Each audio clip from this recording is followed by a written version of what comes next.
Hello दोस्तों, HSC अड्डा में आपका स्वागत है। आज का टॉपिक है बहुत ही बेसिक लेकिन बहुत ही इम्पॉर्टेंट। वो है PPE। ये क्या होता है और इसका महत्व क्या है और इसका इस्तेमाल कैसे करना है, ये सब आज की वीडियो में हम बात करते हैं। तो PPE का मीनिंग होता है पर्सनल प्रोटेक्टिव इक्विपमेंट।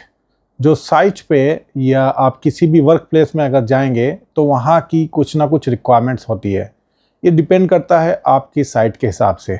साइट के हिसाब से क्यों डिपेंड करेगा? क्योंकि हर एक साइट का एक रिस्क असेसमेंट होता है या SOPs होता है। तो उसके बेस पे वो वर्क प्लेस डिसाइड करता है कि हमारे यहाँ मिनिमम PPE क्या की रिक्वायरमेंट्स क्या है।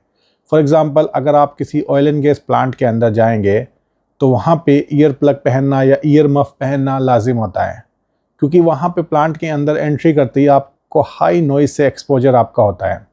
इसी तरीके से अगर आप किसी लॉजिस्टिक कंपनी में अगर आप जाएंगे, किसी वेयरहाउस कंपनी में जाएंगे, तो वहाँ पे सेफ्टी शूज़ मिनिमम लाजिम होता है। ईयर प्लग लाजिम नहीं होता है, ज़रूरी नहीं है कि ईयर प्लग पहनना है, या कई जगह पे हेलमेट की भी ज़रूरत नहीं होती है। लेकिन दूसरी ओर अगर आप कंस्ट्रक्शन साइट पे जाएंगे तो हेलमेट पहनना वहाँ पे लाजिम हो जाता है। तो इसी तरीके से हर एक लोकेशन पे एक नई रिक्वायरमेंट उसके अंदर होती है, वो डिपेंड करती है रिस्क असेसमेंट के ऊपर। तो PPE कितने टाइप के होते हैं? हर एक PPE होता है पर्सनल प्रोटेक्टिव इक्विपमेंट, यानी कि पर्सनल प्रोटेक्शन के लिए होता है। जो आदमी उसको पहन रहा है ये सिर्फ उसकी हिफाजत करता है और किसी की नहीं। तो इसके अंदर जो रिक्वायरमेंट्स होती है वो डिपेंड करती हैं उस वर्क प्लेस की एक्टिविटी के ऊपर। फॉर एग्ज़ाम्पल, कुछ एरियाज़ में PPE की रिक्वायरमेंट्स डिफरेंट हो सकती है।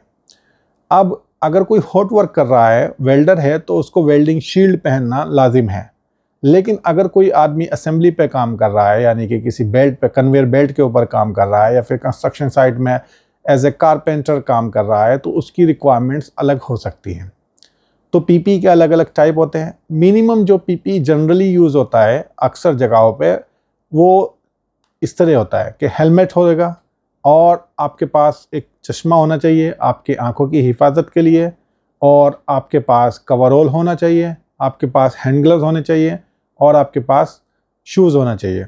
तो ये मिनिमम PPE बोल सकते हैं हम। लेकिन जैसे बात की कि अलग अलग साइट पे अलग अलग रिक्वायरमेंट्स हो सकती हैं।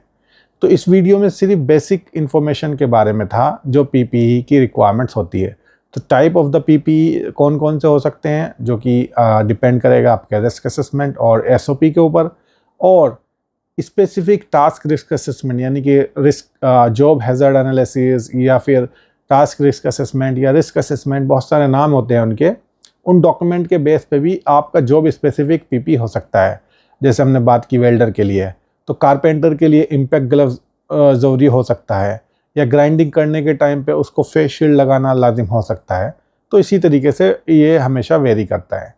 तो ये बेसिक PPE के बारे में थी। अगर आपको इसके बारे में कोई डाउट है तो आप ज़रूर कमेंट करके पूछ सकते हैं। Thank you.